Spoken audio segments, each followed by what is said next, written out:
Hi everyone, you're welcome again to the SIGCHI student chapter. It's very new, so I want to say that you're part of something great. You are starting off with us, and if you're seeing that our setup is a bit small and all over the place, it's because we're building together. So thank you for building with us. Years to come, you'll probably be the people leading this, having it go forward, collaborating with other people, because there are other SIGCHIs around this, around the Midwest that you can build with. So thank you for doing that with us. So we're looking to talk about AI and research. It looks like a dicey conversation right now because people are saying, hey, how about we tone it down because it's probably infiltrating research and not making it the best. Others are saying, hey, how about we make it more efficient by using AI to do some of the things that we do, right? That would have taken many hours. So you're asking a question here, is AI the ultimate generalist? And when you think about this question, it's about, are we blurring the line between disciplines? Like AI is helping us to be able to do things even outside of our discipline. So I do IT, and I'm doing a PhD right now, but I'm also working in the space of privacy, which has a bit of psychology and cognitive stuff there. I could use AI to sometimes talk about things I'm talking about, but I'm not in the field, right? I can also use some of my research platforms to, like ACM, papers there that people have published. I can use AI to help me understand what people have done in the field, right? So I can also use it for mine. So that is the conversation we're having right now. So now, moving on to my part of this conversation is to get us started. Hansinie and Amir will continue, right? So the chapter is SIGCHI, and there is a red flyer on the table. If you're not a member yet, please sign up to be a member. I've seen Amitabh, your membership application come through. Thank you for doing that. So the idea is that we don't want to make this one-off. We want to continually do it, right?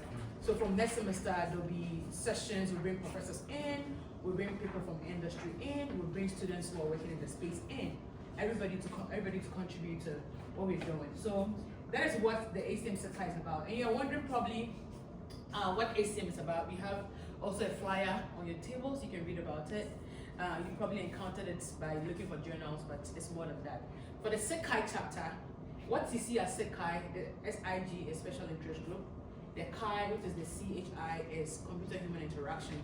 So this is the student group where our focus is on computer and human interaction, or what people call ACI, Human Computer Interaction. So you can be in any field, but because tech is now widespread, you can use technology for the work you do. So that is what this chapter seeks to do. You can bring any project or topic and we work on it together. We have a couple of things to get through. I know it looks like a lot, but it's going to be interactive. We're going to walk through all of this, and like I said, I'll do the introduction, and my colleagues will go on to walk through some of the things that we see when it comes to LLMs, talk about copyright concerns, how to build a research pipeline, and all of those. So, I have a new for you. Now, I don't know whether you've had this quote going around. People keep saying that AI will not take your job. As somebody who knows how to use AI will take your job, right? But the sad reality is that jobs are going to be lost, but they're going to also be reinvented. So what this meme is trying to say is that if AI is a new wave or it's a new revolution we're in, especially with the fourth industrial revolution, then how about you use it to also make your work better, right? So it's the safe, ethical, right use of AI can make your work better, and that's what we're looking to do. How do you partner with AI, right? So that is what it's about. Now, we're going to start by taking a survey. So if you can pull out your phones, I want you to scan this. I have a quick survey for you. We're answering these questions together. And you'll be able to see, I will show you the responses here because it's not in our very pieces, but I'll show you the responses. You can scan to go in, or you can just visit menti.com and type in the code that you see there, 7651 4382. I love that. Someone's already written GPT-35. All of you that are doing amazing stuff. So you see the responses as a word cloud on my PC. So you can type in your responses. So what is the first large language model you have used for a research-related task? Remember, there's a relationship between LLMs, which is the large language models, and AI. Most of what we know as generative AI is built on some of those, right? It's built on the large language models, especially for the generative AI part. So no answer is wrong. We'll walk through them. If you've used even AI platforms built on AI, you can just write them there.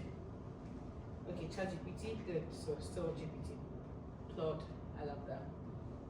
Any more? Let me see. I can see the number of people. We have 6 more people two more people to respond. Maybe that's Amir. That's me. I don't know.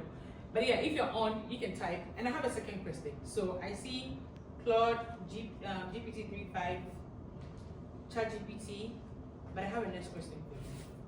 Oh, okay. Somebody type ChatGPT again. Oh no, DeepSeek. Okay.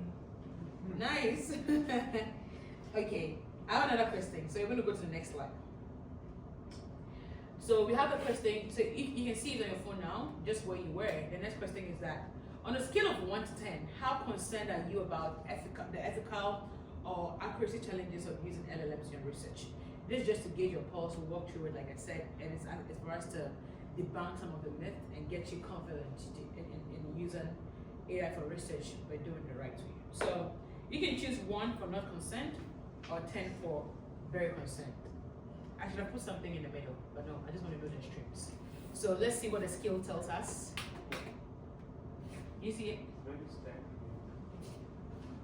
You can. Hey, that's a map. Oh, yeah. Oh, see, we have a professor in us.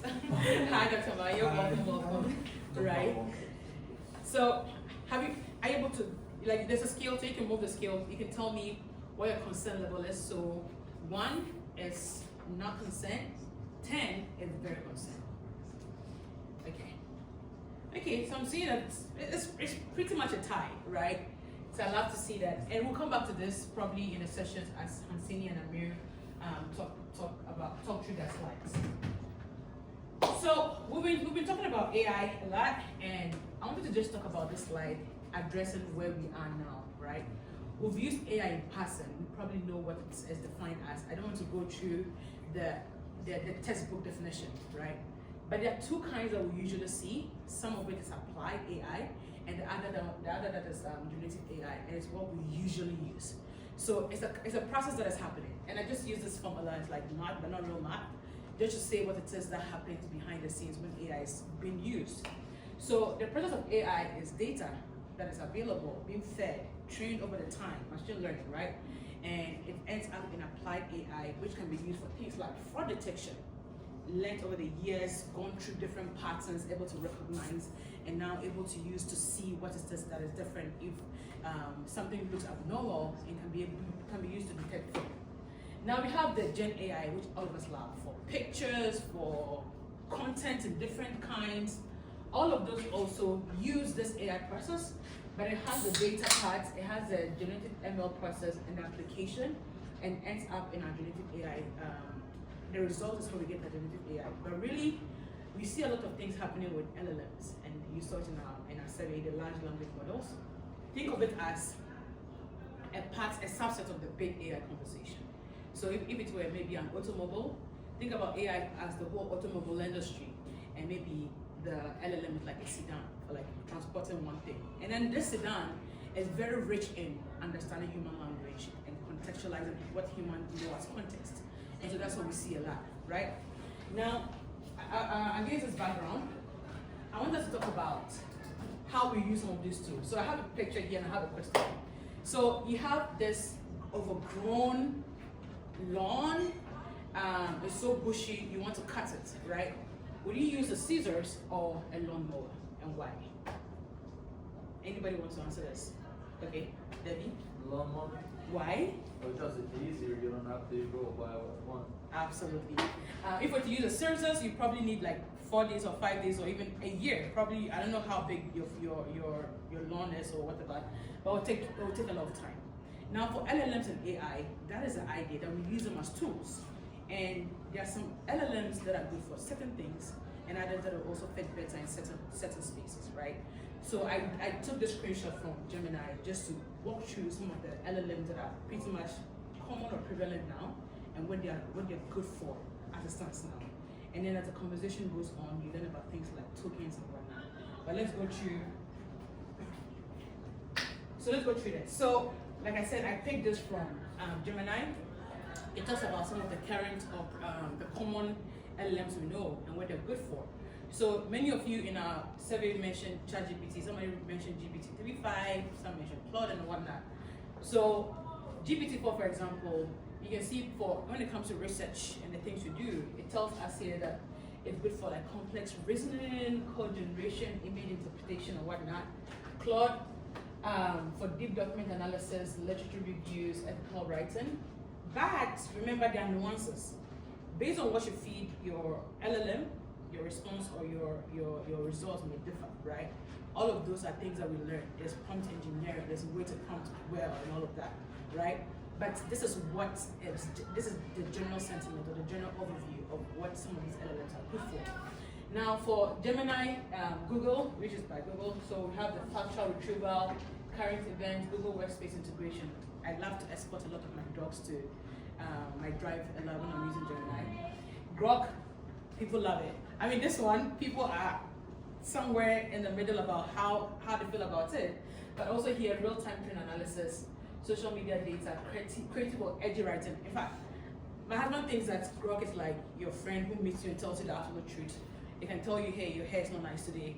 And this, it tells me, like, sometimes I've asked that question, maybe based on a photo, it says, no, this colors don't match, right? But Grok is like that very blunt friend, right? But anyways, you can, for your research, you can find some of these things, the LLMs, and it tells you what it's good for. Now, I'm rounding up my part of the presentation. And I don't know if anybody has come across this photo. You know how people get awards for doing things? Like you could get an award for like being the best student, for excelling in things, right? And of late, even on social media, for example, YouTube, people have had the YouTube plaques for like hitting hundreds of thousands or 1 million subscribers and whatnot. The same is happening in the LLM and API space for like even LLM. So these are for people have had awards for using OpenAI APIs, that's based on tokens, and they've had awards for surpassing 100 billion tokens used, right? And they give them all of these awards to say, hey, they're using an API, you're trying, like you're working with our LLMs, and they're excited about it. But this is by OpenAI, and then it's given some of these to SourceGraph. They were honored for passing 10 billion tokens. I don't know what, well, that's a company, so like they do a lot of things. Another one was given to Higgsfield, honored for passing 100 billion tokens. So now I've mentioned tokens a lot, and people are using it for their work, but you may be wondering exactly what tokens are. So I'm going to bring in Hansinie. She'll continue the presentation from here and talk to us about it, and we'll transition. So thank you. Okay,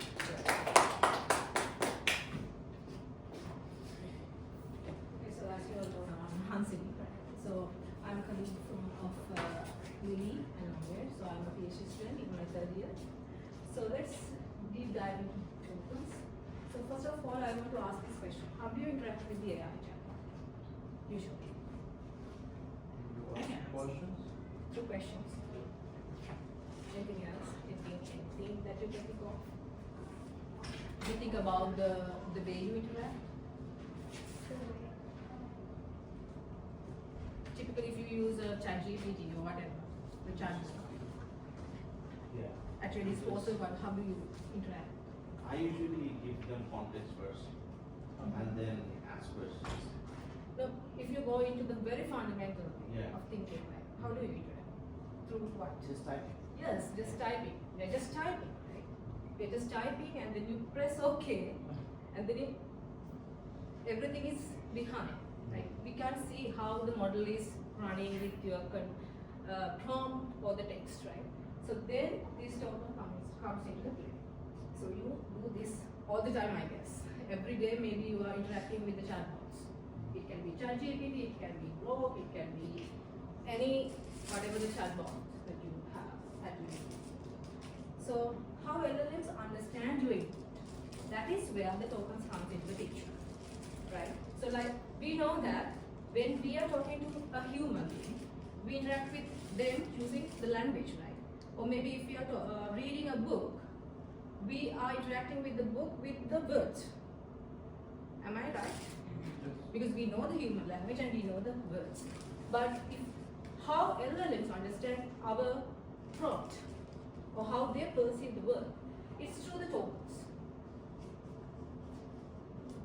Right?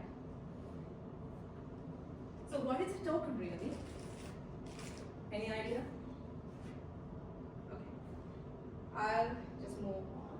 So tokens represent the smallest unit of text the model can understand and process. It doesn't mean that it only interact with words, right? It can be part of it, it can be even a space, it can be even a period. Whatever the things that you type in, everything will be processed as small units, called tokens. So tokens are chunks of text that may look like words, subwords, characters. So it doesn't mean that the LLM interact with us in words. They see the word or they take the input in a different way and they process it. So the tokens can be of different types, like text tokens, audio tokens, image tokens. Like we see from our eyes, we process the images in a different way with our brain. It's not the what do you call it? It's not the language. Maybe language comes into the play when you're interpreting that. But here, the LLMs have different ways of organs to see the environment. So text tokens are there to process the text. Then audio tokens, image tokens. So I think most of us very often use text tokens.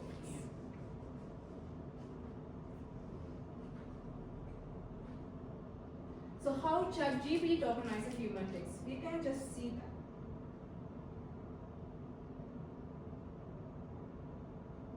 I think it's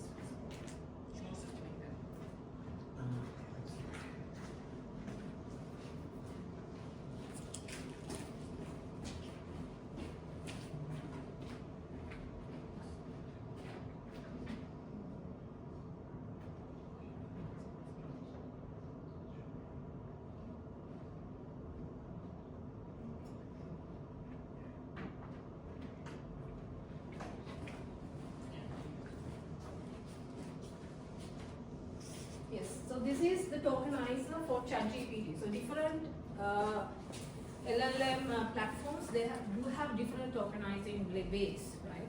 So this is, I'm going to use the OpenAI platform for the tokenizing. So this is how the ChatGPT process our input, right? So if you take now, let's say, I'm going to type Hansinie, that's my name. So typically we, as humans, we think Hansinie is one word, right? But for the LLM, it is two tokens. So it's different way that LLM think about or understand the input. Like let's say if we, Hansinie is my name. So it has 5 tokens, right?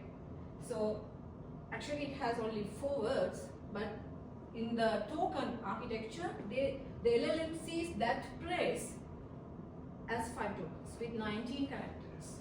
So you can see beneath, in the bottom, the colors there.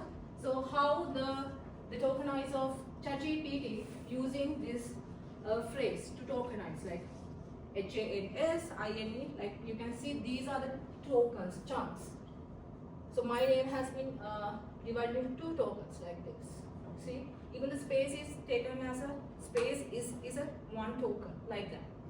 So as you can see here, now the tokens and the words, the number of words and the tokens, are they same in terms of the count? No. So if you have words, let's say you have 5 words, there can be many tokens because the LLMs interpret in different ways.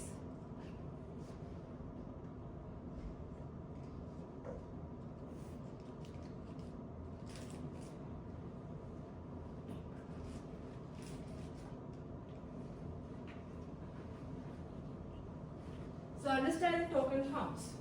So you have 1,000 tokens, but it can have 750 words. So like that, when the knowledge base of a language model is increasing, it stores that knowledge in terms of tokens, and it can be increasing with the knowledge. Like let's say for a large language model, where they are training the model with maybe millions of tokens.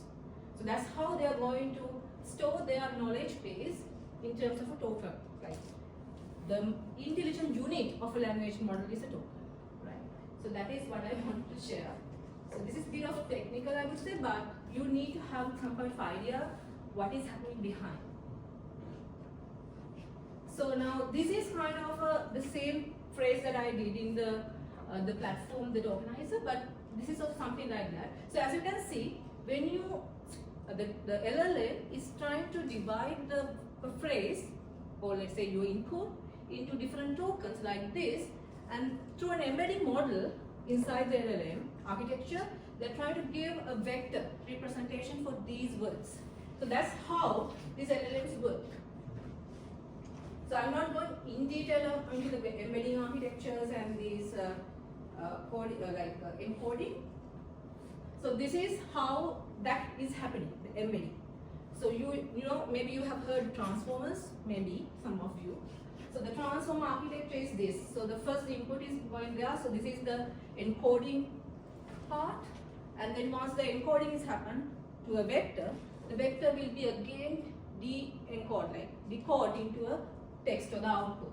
So this is the basic flowchart. And if you read this is a very popular paper. I think this has been cited by 20,000 so far. I checked the citations yesterday.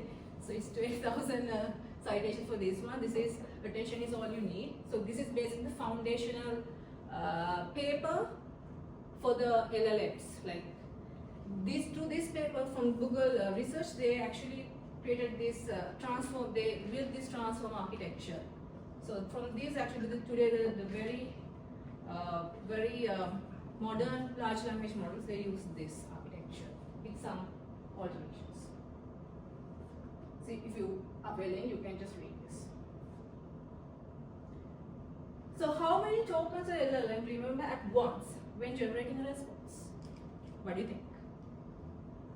Now think about your human nature. Like when you are let's say I asked, just suppose I am giving a question to somebody and asking, okay, based on your memory on the last week, Friday, I'm giving you a task.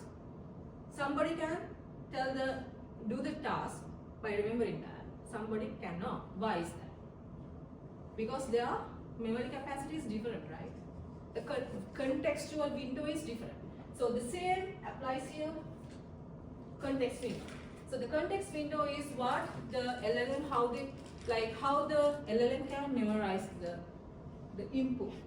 Let's say you are giving set of phrase or input or a prompt, and the prompt will be transferred into a vector form to understand by the LLM, and then the LLM will check. Now, once you read the text, it doesn't mean that you are good to go. You have to understand what does it mean. It doesn't end with what is just reading. So for that, for the processing or the understanding, or we say sometimes inferencing a text, the LLMs need to have a context window, right? So different LLMs, they have different context windows, as you can see, right? So the context windows range, you can see some of these, the very prominent LLM models, they have different context windows. So based on the context window, do you think the accuracy is predictable of a model? What do you think? Let's say if the context window is high for a LLM, do you think the accuracy of the response of the LLM will be high or low? High. Yes, it's high. Obviously, it should be high because your memory, the working memory of the LLM model is very high and have a good capacity. So based on that, it can inference or response based on the tokens. Like from this the context window, it can generate and predict the next token. That's the main point here. So how LLM generate a text or a token, let's say. So now you know the context window and what are the tokens, the foundation. So you input, that is your prompt, and the LLM has a given context window. Based on that, it applies the probability distribution and checks what is the good word, what's the good token for the next in the word sequence. Let's say my name is Hansinie, or maybe, let's say if my name is there in certain publication, Hansinie Jayathilake, then of course maybe if we provide good context to the LLM who is from Sri Lanka and like that, maybe it can find, okay, are you referring to Hansinie Jayathilake? It's not magic. Because we have given a lot of context to the model to understand what we are referring to. So based on that, it can give, it will do behind a good probability calculation and checks which has the highest probability, which token. So then get that and put that, aggregate, or we can say concatenate that token to the sequence that it is generating, it will give you the response. So that is how it goes. So then why tokens matter to you? Because you know token limits are there in APIs. Now we as students, we don't use that much API level, but in the industry they are using that. And if you want very good high performing LLM responses, of course you have to go for some subscribe for some paid versions. So then we can increase the token limit and the context windows, like we can get more good responses. And also the prompt length and the pricing are also calculated by the token count. Maybe if you are using free tiers, maybe already you have encountered this. Your token limit is, or maybe your usage limit is over by today, or maybe you have to start it again, prompting again in the next day or something. It's because of that. Because calculating, using these tokens and computations require a lot of computational power. So they have to restrain from exceeding some certain amount unless the user is paying them. So that's why they are doing that. So if you don't manage them wisely, your tokens, you might end up with cut-off responses, confusing text, or maybe unexpected charge, like if you're using API or something. So that's why people should know a good understanding about tokens and how they are going to efficiently use tokens, like how to create the prompts with good words. Because sometimes we might see you are very good at English, you have a very high knowledge in English literature, or maybe you are using very complex words. But if you are writing that in your prompt, sometimes LLM will try to tokenize it into different chunks and try to give you, like, it will take some time. And sometimes one word can generate 10 tokens. So if you are using very simple language, like you are talking to a 5-year-old or something, and you are going to give the instruction to the model like that, because the token generation will be very easy for the LLM, and they can do that easily. And you will get the correct or accurate, most accurate, I don't say good 100%, but you can get a good accurate response. Now I'm just going to a different direction. Tokens for researchers. It's not just now we talk about this text and all, but do you know if now we use text because the language has words. Human language has words, and we use large language models. Those are language models with text. And so beyond text, audio, images that we see, maybe we can tokenize any other language. Maybe the language of plants, language of the chemistry, right? It's not just about the human language. So like that, we can tokenize these things, and we can develop good generative AI models with not just human language, with biology. So I think the researchers are doing that now. So there will be very huge transformation in the generative AI industry, not just with large language models, where they can process only text. So with that, I'll introduce Amir to do the presentation on prompting, which is very, and how you have to do the prompting in a very efficient way to maximize your research. Thank you. Thank you. So the first thing I'm going to discuss is about the copyright concerns, because there are concerns that what is the term of service of ChatGPT and these tools when you are using, can you use them in your publications? there are two perspectives. One is the terms of sense of OpenAI, that it says that you have the right of your output and input, but so there is no concern that you generate something with it and you will have the ownership of your content.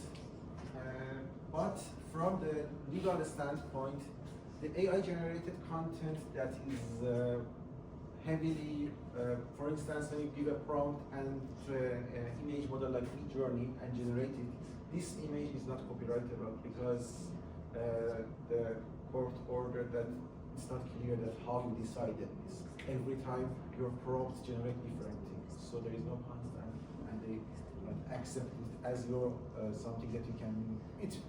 Your output will be considered as a public domain, unless you can claim and prove that what you did over the time they have more human input than AI processing. So that's the gray area that you need to consider. Next, Hansinie talk about different models and shows different contexts of the models. And this quote is interestingly defined that AI reflects its creator because its creator has different training data, different annotation of data, because all of this information that are trained based on annotation that, okay, this sentence, how it's interpreted by human trainer. And for instance, X or Brook is more confronting and more frank in responding because they are constantly integrated in the news, and when people interact with Brook, it provides responses and use this training data. So this training data is more direct than other AI models.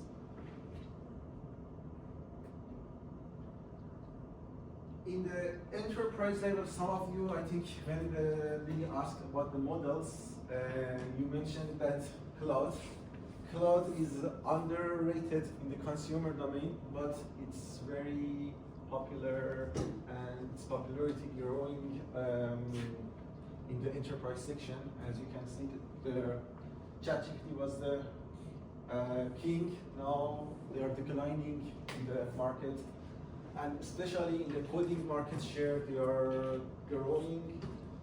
That chart is for 3 months ago. Currently, the most popular coding market share is for Group Fast Code, but because the Group Fast is presented freely through the VS Code without no usage limit, that could be a factor. But at the enterprise level, it's still cloud AI that is leading. And one more thing about the context is that the performance of context, this is the context of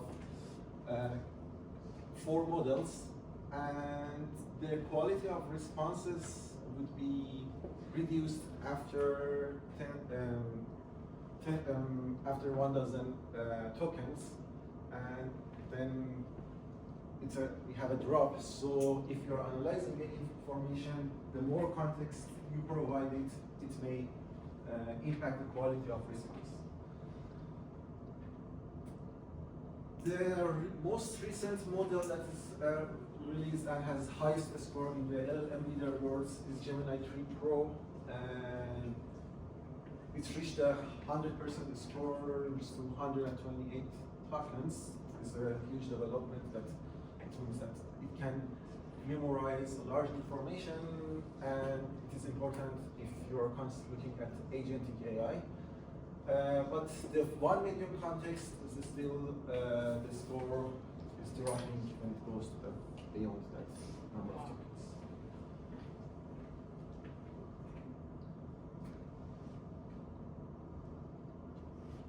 So one other factor, especially when it comes to the research, is that experience with hallucination. That what if I'm asking AI, sometimes I don't know, do you try it? You search, Google search results shows some predefined results. but when you click on the link, you will see that the response is not matching what they say. Why it happens is because LLMs are trained as a helpful and agreeable assistants. And in order to be agreeable, they generate responses that satisfy you. And the most satisfying response is that they share something that is related to you. But as we discuss next slides, sections, it doesn't matter, the LLM is completely hallucinative. When you are using a commercial service, it means that you go directly to the ChatGPT instead of using the model directly. This hallucination would be increased because they give it a prompt that be helpful assistant. If they ask them to be a strict assistant, the response will be completely different. But So my question is it the user doing it, or is the nature of the LLM in general? So for example, I've given a prompt, it knows my history from my style of prompting and my kind of tone. Okay. So would I have to be the one to change my prompting style, or just inbuilt from maybe the people who made it, they are trying now to make it like a bit better? There are two. One is training data. It's important, but the most important is the parameters of the model and the settings. When the initial commands the model receives is the most important. It has highest weight on the response that generates. So no matter what you say, that's unless, for instance, some prompt says that ignore my memory to refresh it, or in ChatGPT, if you go, there is a setting for memory. You can reset the memory so it became fresh. But anyway, sometimes the responses even depends on the moments of the website. If their server is under pressure, they change the parameters to reduce the balance, and the response may be more hallucinative. And one thing I noticed that's based on experience is that when you prompt in more directive, find me 3 articles that support this article. For instance, you're writing the essay, you want to provide references first. In that time, it's trying to approve you and return the most close meaning that has, the tokens that has a value in the system. The most close one, even it reduces their strictness and bring you the results that are very hallucinating. And we have numbers for it, especially the first one is for the news. This is a research was done by Columbia Journalist Review, and it shows the hallucination of different model systems, not models, in citing the news. And as the Perplexity, which is put themselves as a search engine, they have least hallucination, about 37%, I think this is too much. And Grok AI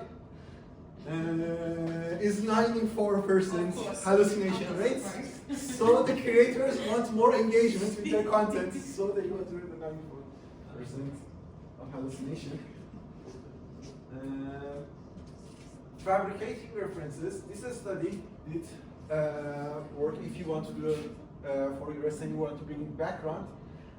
DeepSeek has the most number of fabricated references, 65 fabricated references. The second one was Grok, and ChatGPT has the least fabricated references. And one of its reasons is behind that they try to increase their efficiency and reduce the number of parameters in their model in DeepSeek.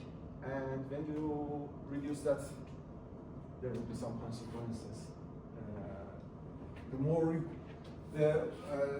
not, it always the optimization of the processing could be useful for coding that single task, but when you want to make a model that is large and multi-usage, the optimization different and may cost in hallucination and propagation. This slide is a good news, is that instead of using directly the models, the systems, they use the models, and they use the offline models for summarization of information, and even a small language model like flashlight has 3% hallucination rate in summarization information. So it shows that the initial prompting you give into AI is more important. And in this slide, I try to summarize it and comparison between them. The commercial chatbots and direct API prompting. Commercial chatbots are free, so they need to use your data. So that's one of the reasons that maybe the quality would vary. You don't see their system prompt. Their system prompt can change any time in the day, even based on your profile, they can change it. And they have your history, their context window is changed by your information, and they have set temperature levels, or some of them allow you to change it in some level. And they try to have extra training on models to make it, for instance, especially to reduce the risk of AI in safety concerns. They make the model prioritize clean output. That's the reason that the response also could be hallucinating. But when you directly prompting with API, it's costly, but you are under the control and the accuracy will be increased. So, in summary of comparison between LLMs and chatbots is that LLM behavior is driven by initial parameters and prompt design. Consumer chatbot apply restrictions that narrows the capability, and output reflects the model configuration and change daily. To address these problems, I worked on a custom research pipeline and tried to build my own custom research pipeline for the context of systematic literature reviews. And what was I did was in the literature review, we screened the articles to see that whether they match certain conditions or not. So I gave 200 articles with a list of the conditions and asked AI to say that this article related to my topic or not. Exclude and include decisions. The input tokens cost 1 million token, and output token cost 50 around million tokens to generate. So initially, the LLMs try to include more articles and exclude less articles. It has less exclusion. Then I increase the context of the situation to what are my objective, and it reached the 73% agreement with the human decision after this. The good thing about this is that it worked as a subjective reviewers and objective reviewer, because it was a second opinion. And when I'm going through the responses of LLM, I noticed that sometimes I missed something, and it helped me in conflict resolution. But I think so far we are showing that AI have many capabilities, but there is a concern about our intellectual capability, especially that we are all students and we are interested to use our mind. How does it impact our mind? And there is a research about using ChatGPT in a study, and it indicates that when the students over the time use ChatGPT for writing in comparison to the Google search and other not using any search, over the months the brain activity gets low. So previous articles on research on cognitive science shows that the brain activity became lower, the ability to synthesize new content would be reduced. So that was something that I was thinking that what I can do for myself, that I can use it and at the same time keep myself still, my brain is still working. Especially, one more thing is that when we rely on AI, there is a risk that we get medical results because over the time the responses would be similar. They have a certain value, and when we give the AI to do research, the results of my work and your work may not could be similar at one point. If you have, there are variations, but the parameters they have make it similar. So how we can use AI in a way that we do not get to the homogenized content and everyone became a generalist without using our cognitive capabilities. So I try to balance efficiency with our intellectual capacity. That's the mindset for creative problem solving. It's used in design, that we start with divergent thinking and looks for new ideas. So then we converge to a direct solution. What I'm doing personally is that I'm going to see that what is the task I'm going to do and map it here for myself to see that when should I read, when should I delegate, and do I need to transfer my content, and when should I write myself. So I look at what are the tasks that LLMs are good. The research shows that they are good at information extraction, especially when the information is very explicit. Their deductive coding has a acceptable copy rate when the prompts are improved over several sessions. In inductive coding, they have limited response, and in the screening, they were accurate between 70 to 80% in different studies. So the works I can that have high accuracy, what I'm trying to do is that delegate them, especially when I'm doing the early testing, when I'm doing early discovery, when the problem space is manually elaborated and the task is repetitive, I direct it to LLM.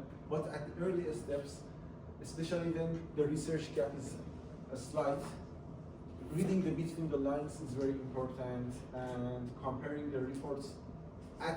Even if you want to delegate it to AI, try to compare different LLM models so you still have synthesis of the context, you can connect the dots yourself. And core structure is your unique contribution. So if you want to write an important essay, if you delegate it, there is a high chance that your work will be similar to the work of many other people.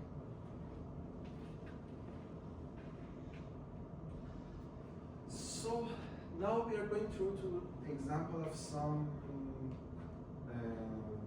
prompts that we can use. Especially, it is very useful for transforming content into an understandable way. I'm going to use this prompt. I don't know about the tonic factors in psychology, and maybe explain it in economics.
also, as you can see, it tries to map it with your context. I don't know, do you think is it related or is I like it shaking their head, they're like. yeah. Let's do it now in HCI.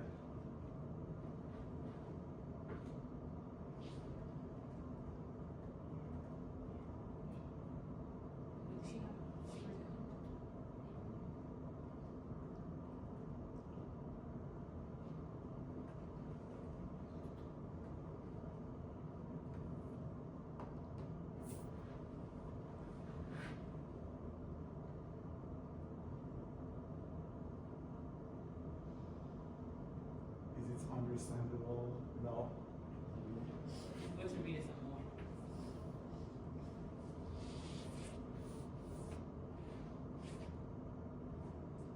Can you ask it some privacy? Privacy. Yes, sir.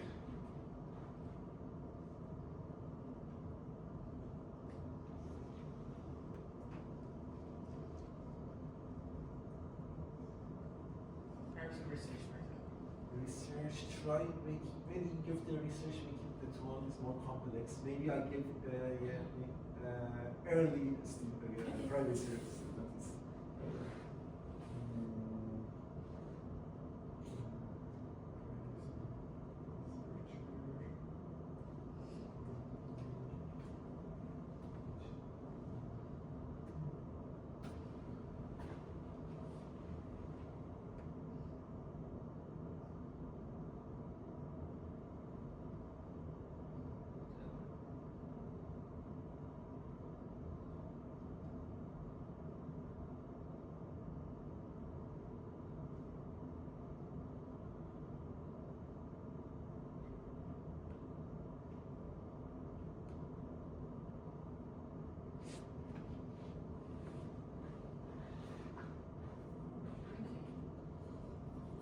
User behavior profile.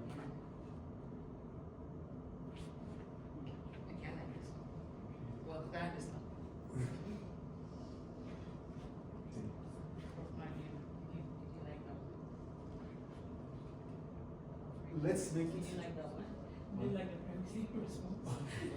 Now I'm going to explain it the follow-up. What means the follow-up?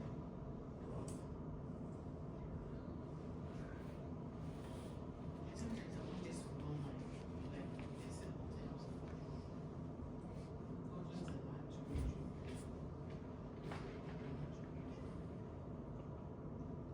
Maybe Yes. I asked you to introduce it in a tangible analogy for a 10 years old kid. Okay, Let's see. Let's see. Let's see. Yeah, is it more simpler or? This makes more sense.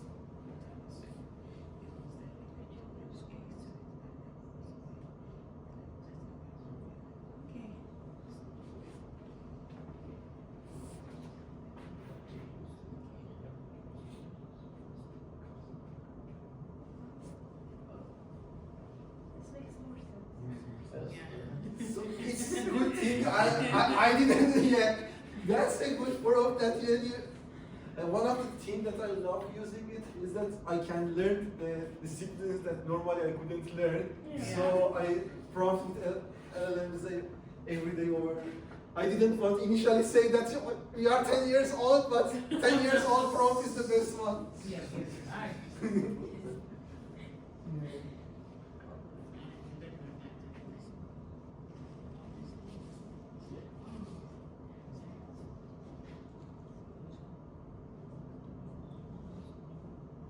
And the other prompts are comparison between two articles. Also is something that I'm using a lot, so it gives me it simplifies things. Sometimes good, sometimes it missed things. Yeah. Which platform do you use to compare those two? Do you use Claude 2 or do you go to? Claude was my favorite one. You know, there was a comment in the Twitter. They said that people who use Claude, they don't share that they are using Claude Why? because they don't want people gain. Well, like, don't come and infiltrate that place. Stay on ChatGPT, maybe. Yes. And because when you use Claude, it gives you the results that better than other results. In coding, especially in coding, was so good. That, Yeah, That's coding, that's yes. yeah, in coding, then what normally I compare, if it's weekend critical, I compare Grok, Gemini, and Claude. OpenAI is the last item I'm using. Yeah, the last. ChatGPT is. But the unpaid version of Claude is kind of, it's limited to certain amount of response. So if you're trying to get code from there and you're not using the paid version, I then think you're it's not. for Yeah. more less payments. Yes. Is Claude, Yeah. right? Yeah. That's the best place to invest. I use also, yeah.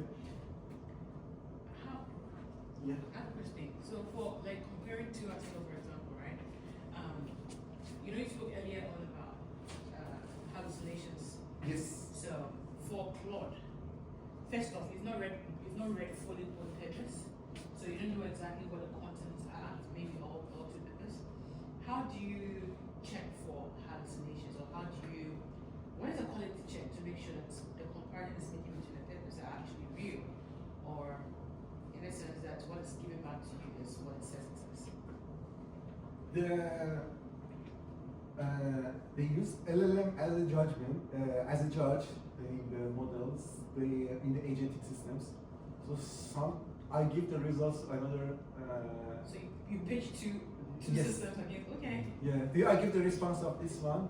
Then I want them to act as a especially for instance, a standpoint of. Okay. Then I ask it to judge it. Or what I say is that I start chatting with the other conversation that this is I know this article is a baseline in the domain. It has more citations. It's not restricted. It's from a high conference or a high premier conference. So then I give the second article and try to frame it from that person.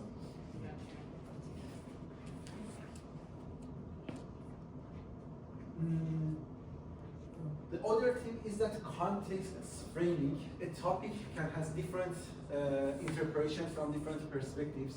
So a start conversation with the chatbot says that, okay, for instance, you go to the learning material of the course, you see that what are the key documents, you give some slides to this.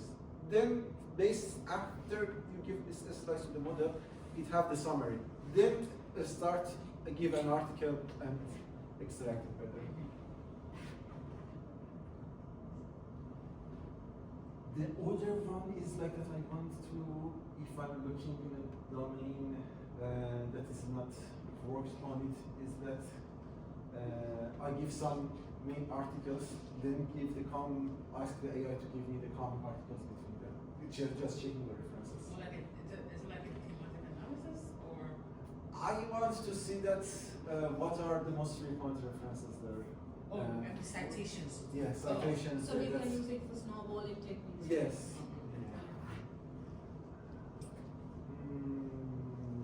That's also good. Recent, for instance, in Claude, the Claude 4. The recent version is Claude 4.5, but I'm trying to use Claude 4.1. Claude 4.5 became more doing overthinking, so make things more complex than it should be. So the older mode, and if you give it to the grid slides, it's easier read than reading the abstract of article. That's the same case for GPT 5.1 as well. GPT is way GPT too is much. over-engineer everything. Yeah. Unless you want to make something that is required that complexity. Yeah. How to pour a water? It creates a shuttle to pour a water. Think for like 30 seconds how to pour a water. And finally, it's a hard question. It's an annoying question. Is that sometimes you have a research question, especially after doing a study, I'm asking the research question from the AI, and if the results of my work is same as the results of AI, unless there is a very tangible thing, but when you try to make an overarching research question and your overarching research question has the same response same as AI, It means that you use AI so much that your response is so generic, or your research design has flaws because you didn't discover anything new. That's a reality check for myself. If there is response, then I may go back to redo the analysis, do the everything manually, or completely start new research.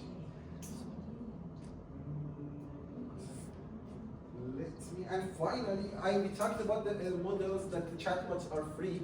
The other and direct prompting is more accurate.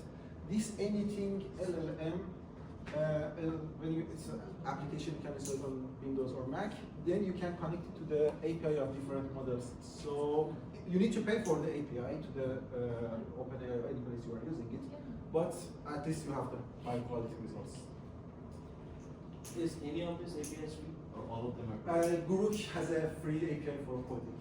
Yeah, but it's always wrong, right? No, coding is good. I used not good as Cloud, but I was working on a class project. I needed to develop a software, and I use Google AI free version. Yeah. All right. So what's your go-to AI to use? What What is your go-to AI to use? go to AI? Make your first choice. Which one's My the- Cloud. Cloud. Cloud. Never share. Same. If you share it, people use it. Then yeah. I see. And free version of Claude works just fine. You know how sometimes you can exhaust your free tokens on like ChatGPT. Does Claude have that too? Do you exhaust token easily? Mhm. So you have to pay. Yes. You need money for research. I see. The other thing I'm using is LM Studio. LM Studio, but if you have a MacBook, you may it's good to run it on the other PCs. Because running offline model is require high GPU, and Apple devices has high GPU. They have fusion memory, so I run a local models, almost 70 billion models. For research is the most thing I'm using because less than 70 billion parameters, usually the hallucination rate or the is high and the nonsense the AI consider is low. But and beyond 70 billion model is costly. I cannot afford it, and I can run it on offline. It's called LM Studio. LM Studio. I can let me show LM Studio. Okay, that's why I'm sorry. This is the website that you can. This is the application you can run it offline. We have very easy here, especially that's. Is it only for Mac? No, it's for Windows 2, I think. I know it's for Linux too. But for instance, I run it. The model that I'm using that is reliable for me is 70 billion model. You need to have 50 gigabyte of GPU. So the Windows computers don't have 50, Yeah. but it has 64 gigabyte of GPU. Yeah. That was the system prompt I was talking about. When you use a free version, these parameters are set there. But here you can define it. Any questions? Yeah. Okay, and it's a quick survey that's about your trust in AI. Oh, we have a set. Okay, we'll answer together. This is the two of us answering. Twice answer choice. Yes. We answer together. So is that the same thing? No, it's No. a different one. Yeah. Different.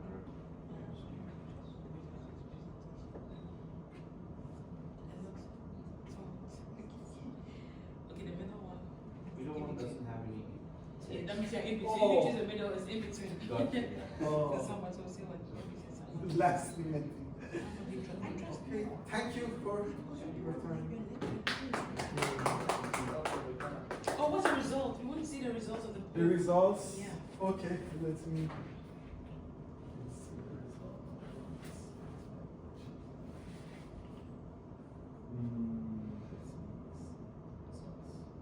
Oh, we did one.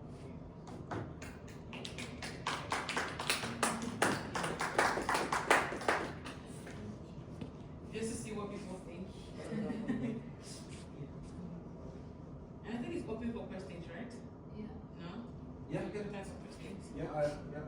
So any questions or contribution?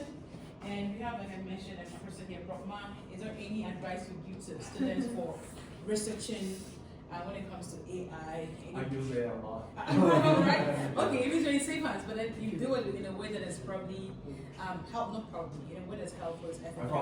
I learned a lot from today's presentation. Oh, yeah, that's so cool. Okay, so now we have what, 4 of us saying a lot more than before. So it means we've probably done some good job. Yeah, and I think I've learned a lot. There too. you go. Yeah. But before we go, like you said, you have the opportunity to join and also bring ideas for us to discuss. Yeah, and especially if you think that's any topic on AI you want to discuss, you can make, No, you share can it. come up with some suggestions for Suggestions. future sessions. Yeah. So we can incorporate that. Yeah. And you can be a resource person as well. Yeah, you can come teach us about Yeah, it's always it's not me. Thank you guys, thank you. Before you go though, let's have a photo, David, so please come. Oh, yeah. Come on, let's come this way. Take a photo. Take a photo. Yeah. Sorry? I Okay. think we can. You can use that. So you just pause the video and then we'll take photos.